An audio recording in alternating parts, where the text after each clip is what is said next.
Welcome everyone.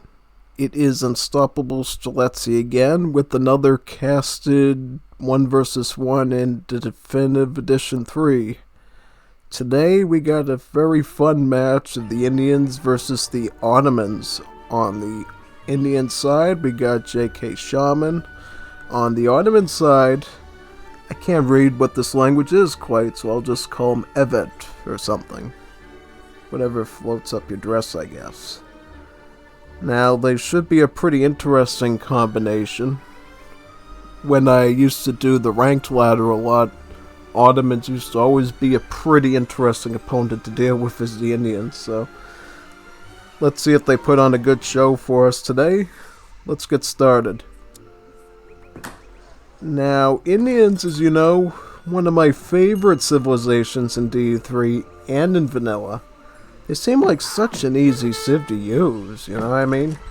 That macro of wood villagers, letting you use more of your food and coin for sepoys and gurkhas just works out really good for me. Plus I like the mahouts. The mahout is a literal god. It can do so many wonderful things. Don't believe me? Try doing a semi-FF with mahouts with India. You're gonna like the results of it, I'll guarantee you. And here we have the Ottomans. Ottomans, you know, I honestly prefer them as an FFA civ. The cool thing about the Ottomans in FFA is you can accumulate a lot of resources and just start spamming out lots of Nizam Fusiliers, as well as their powerful artillery foundry units. And when you got some shipments to spare, I also added in a bit of the Safahis as well. Very fun civ. Now in 1v1, I do sometimes do double barracks builds with them, like Widgie covered before. I also sometimes try to do something with the Nizams and FF. It's a fun civ to play. And the Ottomans are indeed Ottomanatic in terms of their settler production, so it's one less thing for me to focus on in their macro. Let's see what sort of decks they offer us today. The decks will tell us a lot about what sort of strategy both players will be doing today. For the Ottomans, it looks like this is a... What does it appear to be? It appears to be a fast industrial friendly deck built around royal decrees. Ottomans get one of the gnarliest royal decree builds in the mod, in the game in general. Because what they do is they start out with palace intrigue, work their way to mosque construction, which makes the royal decree technologies that much cheaper, and then they start popping out lots of great bombards, Nizam Fusiliers, and Safahis with them. Combine that with some of his shipments here of bombards, Abyss, and so forth, and you got yourself a really deadly combination. He's also aging up pretty quickly with only about 9 settlers so far. So he's getting up pretty quickly. What is our friend the Indians doing? Now the Indians, they're going for the semi-FF style deck. The principle is you start out with your wood trickle. If you're feeling kind of safe, you can go for your second wood trickle right away, followed by coin. If not, you obviously have diplomatic intrigue and wood that you can fall back on in age 2. It's going to be interesting to see what he does with this.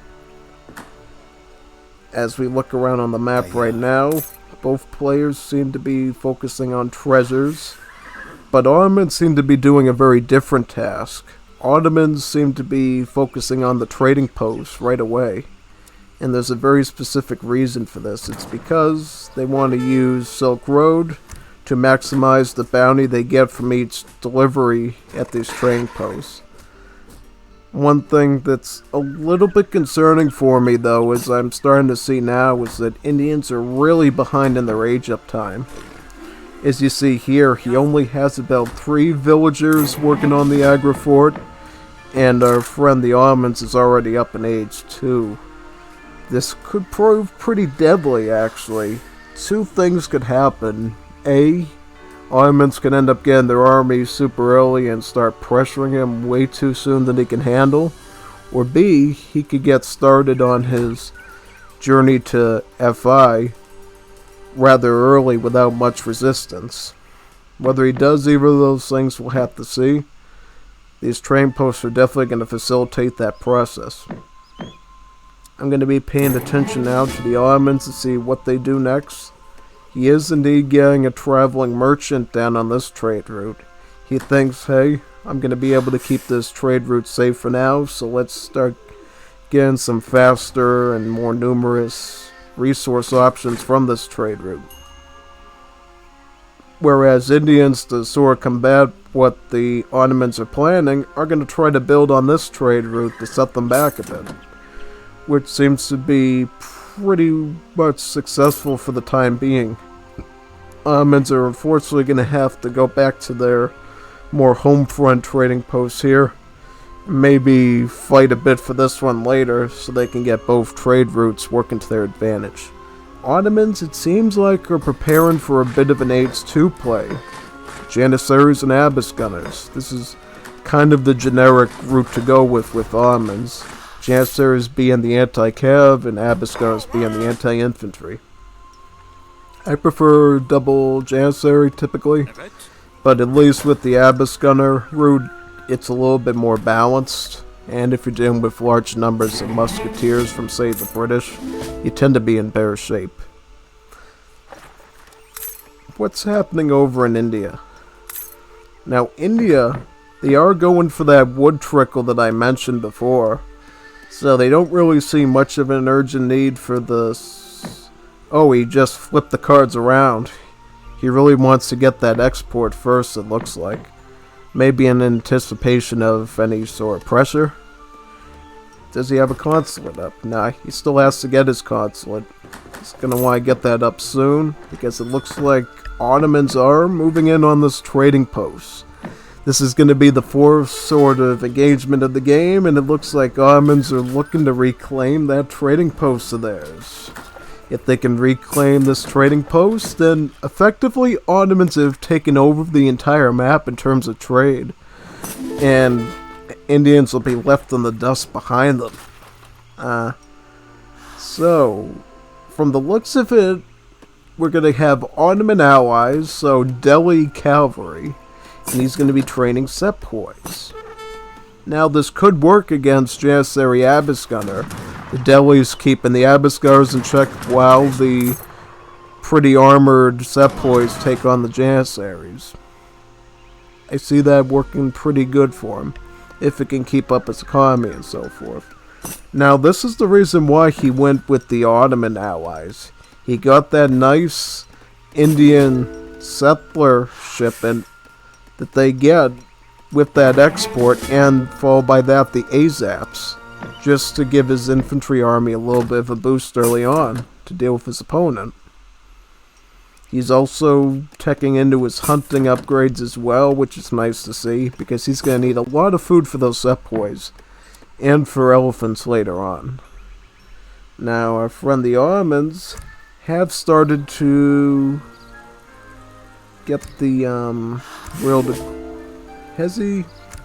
We'll have to find out. Because once he starts getting those royal decree technologies, then you know that the Indians are going to be in real trouble. Because that will allow the Ottomans to produce very advanced units very quickly that the Indians might not be able to catch up with in time. As of right now, it does seem like it's... Well, we see the sepoys coming down here to this trade route. I think... And then we see the Janissaries coming to this trade route. Do we have ourselves a ping-pong match of who can own the entire map's trade routes? That's a good question. Right now it seems like a ping-pong match between who can capture whose trade route and hold on to it. It's going to be interesting to see who ends up winning in this little heated competition here. Because we do see lots of Evet Janissaries and Abyss Gunners moving towards the Agra Fort. We do see this trade route going back into Ottoman hands, while we see this trade route going into the Indians' hands. Who's going to win in this little heated war for the trade routes? Could tell us who the winner's going to be, you know? If Ottomans can hold on to both trade routes, I don't see what Indians can do to hold back from their onslaught once they get towards Fortress and later Industrial Age. It looks like that the Azaps and the Sepoys did their job for now, and they can maybe move on to this one here. Ottomans reclaiming this entire trade route. The ping, and he just got this one to the stagecoach as well. So now we have 2 trade routes that can deliver ordinary resources, should the players be able to afford them. This is going to be a pretty bad situation for the Indians. He's thinking he's going to have an easy freebie. Yep, and he gets completely swarmed. Ouch. You don't want that. Oh, boy. Yeah, and he's just noticing it now, too, which is not good. You definitely don't want that. You definitely don't want that situation. It's hard to fight multiple fronts, because, looky here, he was dealing pressure at his home as well. He had to actually send his emergency town center units just to deal with this Janissary pressure around the home base. While the Ottomans are attacking in on this trade route here.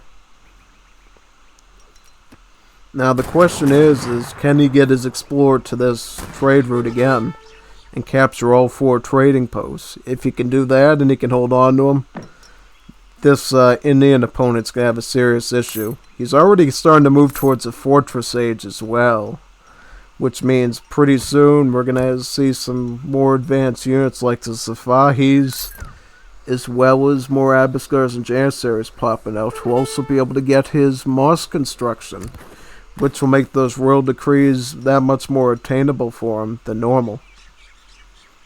How is the economy of the Indians doing?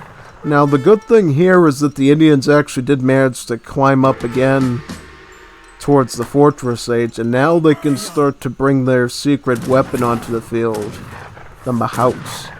What?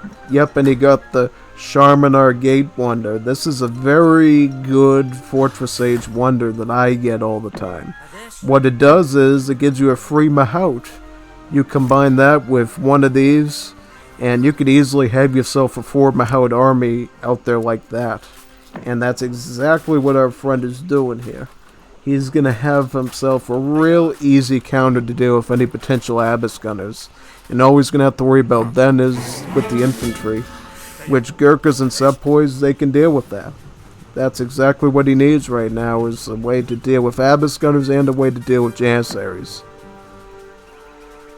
However, one thing we gotta be careful of here is if he sends Safahis, because Safahis could throw a wrench in everything that he's worked for here.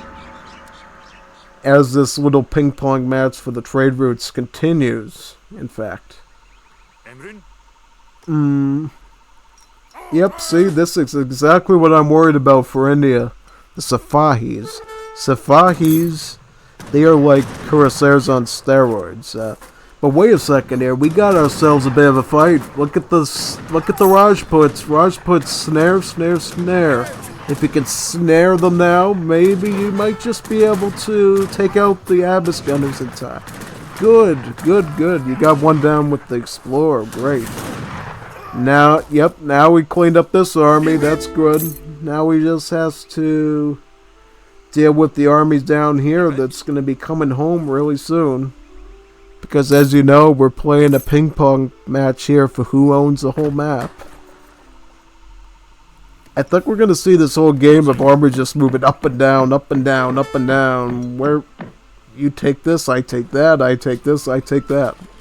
It's going to be that kind of a game, I think. As I was saying before, Safahis, they could throw a real wrench into any strategy since they got so much HP, they got good pierce armor, and they got the splash attack. They're cuirassiers on steroids. He's going to want to keep his infantry away from these, which he is not right now. The sepoys might help a little bit, but he just doesn't have enough sepoys to keep them away from his Gurkhas. He's gonna have to use these elephants for the time being as a defense against the Spahis, which I'm afraid they won't be that useful. Because in the end, our friend the Ottomans has more of Spahis, so in the end, regardless of the HP of the Mahouts, he will win out, and especially the fact that he's using this very effective micro with the Janissaries. Perfect, he's using those scimitars very wisely and taking out the elephants quicker. And now, look here, as these Gurkhas find themselves in a very nasty situation. You better run now home, or you're gonna die. Which it looks like he already has. There we have it, folks. We have ourselves a complete disaster on our hands at the hands of the Spahi. Leave it to the Spahi to always mess up a good fight going in your favor. If it wasn't for these things, Indians would be doing great right now. Wonderful, spectacular. It just takes these wonderful little cuirassier units here to come in and completely wreck and ball your entire infantry game. Now, what is India going to do in retaliation? He's got a lot of options. It looks like he's going the Zammerbarak route. This is indeed why some EFF decks always include Zams, in case you do have to deal with, say, a French cuirassier or an Ottoman Safahi. The Zams are a great way to deal with that, since they can kite their way through them. He also has a bit of the consulate delis to support him as well. He looks like he's going to be upgrading sepoys and Gurkhas. He's going to want to stick with the infantry composition, it looks like, just so he's got a bit of a more balanced situation going on. Indians again going for that ping-pong strategy of taking back trade routes from the Ottomans. The longer the Ottomans hold these trade routes, the quicker he's going to get to industrial age and completely seal India's fate. But he can stop them if he can keep these trade routes contested. Does he have any Safahis left at home, is the question. But what's if it... The main thing he's going to be pushing out with is the Janissaries and the Abyss Gunners. Ideally to take back this trade route. It's a war for the trade routes, it looks like. You see more attacks on the trade routes than you do on the actual town centers. Just shows you how important trade routes are on this map. And for the Ottoman Civ with their build. India deciding, you know, Ottomans aren't just cutting it for me anymore, so I have to switch to a new consulate ally. What will that consulate ally be, though? Oh, no, nope, this is not good. The Ottomans, after sending mosque construction, were able to easily afford the Nizam Fusilier royal decree from their mosque. This is going to throw things way off balance for our friend the Indians. They're going to really be hurting right now. But he is attempting to go for a push on the main base, forcing everybody home. He's going to want to watch, though, his flank. Yeah, see, here's the thing. He doesn't know yet about the Nizam issue, I don't think. He doesn't know when they're going to arrive, and he's going to be in for a nasty surprise. Yeah, this is a serious problem for him. He needs to get out of here, like, right now. Nizams can handle just about any unit class with their many different stances. Each stance good against a different unit type. He needs to leave right now and go back under the safety of his Agra fort for the most optimal results. But it does look like the Nizams are gaining the speed that I expected them to, and they are gonna become a very serious problem for him. Yes, they will be. At this point, what can I do as India? I can ship in Arumis. Arumis are a very weird unit, you know what I mean? They're like a skirmisher that isn't a skirmisher. They're like a doppelsoldier, but if they were good against infantry. There's not many easy ways to deal with mass Arumis. So, in this situation where he's clearly dealing with a lot of infantry, Arumi is probably the only thing that could save him right now. He's gonna try to splash as much as he can. That did not do a lot though. The problem is, man, you just don't have the army right now. You lost your armies way too quickly for comfort. And now you're at the mercy of the Ottomans. This is not going to be good. Not going to be good at all. And we're going to see, yeah, that fort's going down. It's going down very quickly. Very quickly. Do something. Do something. I see you flowing all this wooden coin. You got to do something, like, right now. How many barracks do you got? You got one here. You got, Yeah, he's building stables. What is he going to do with the stables? Is he going to go for elephants? Is he going to go for... We see one Mahout being queued. I mean, at this point, what can you do? I mean, you're dealing with a large army of infantry. The only thing I could think of is maybe like 7 to 8 Mahouts. Otherwise, you're out, buddy. You're out. You need to... Yep. Whatever this native settlement was for, that's going down. This native, yep, that native's going down. It would have been awesome if you had the blowgunners. That would have definitely fixed this infantry problem, I think. But the fact that you weren't able to tap into those, that is a serious issue. Very serious issue. As we see right now, Ottomans going all in on them. Right now, you see these resources being spent left and right. You don't see him going for the industrial age quite yet. He's just going all in for the kill right now. He's thinking, you know, I might not even need industrial age. If I can kill this man right now, with this pressure of the Nizams and the Abbas gunners and the Janissaries, what's even the use of it? I could just finish him off right now.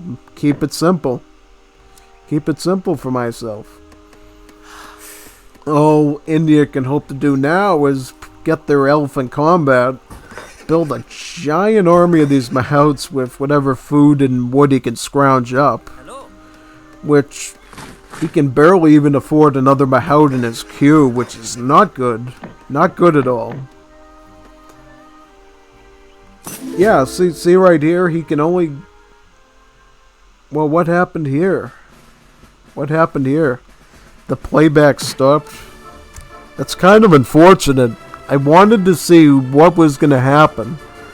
Now, the fact that it disconnected at that point in the match means we're going to have to do a bit of predictive work.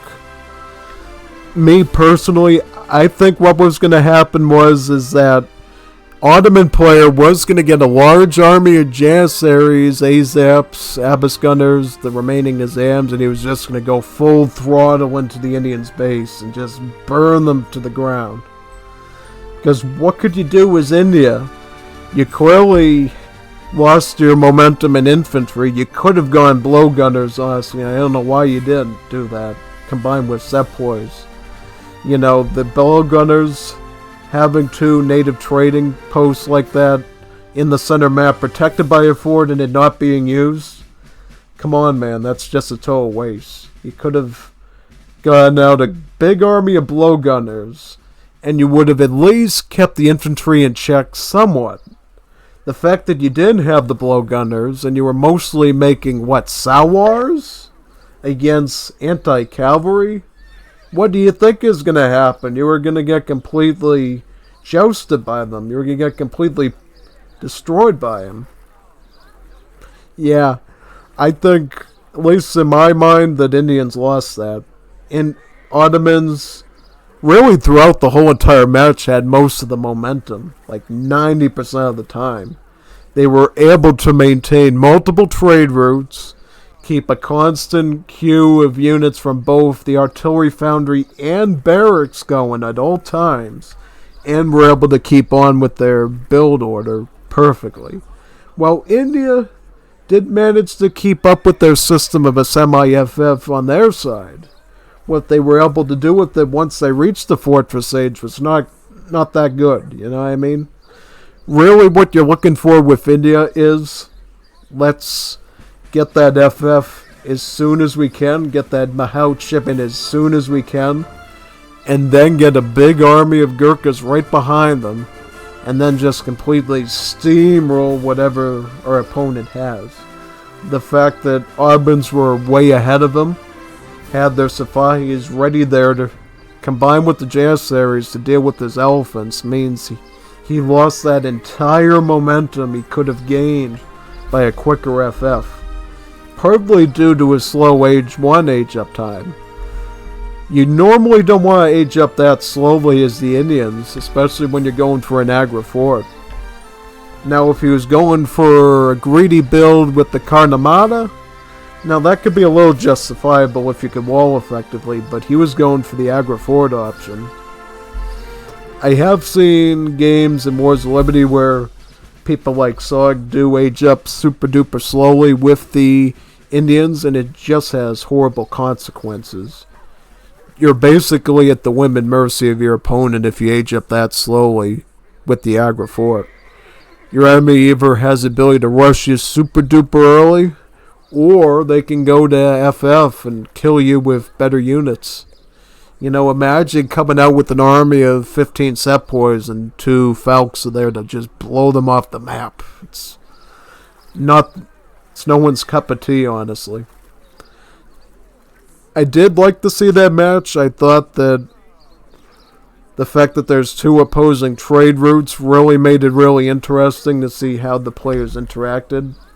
I just wish I got to see the final seconds of that match. It was really, really tight, though. Good play on both sides.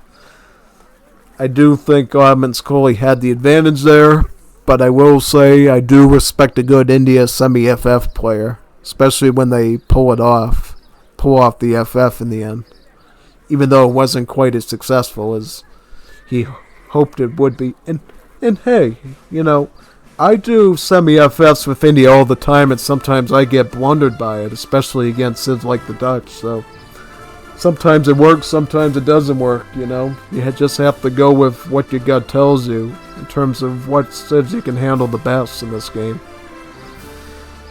Good game, people, good game. I hope to see you for another cast of games soon. It was fun bringing you this one. Signing off now, see you next time.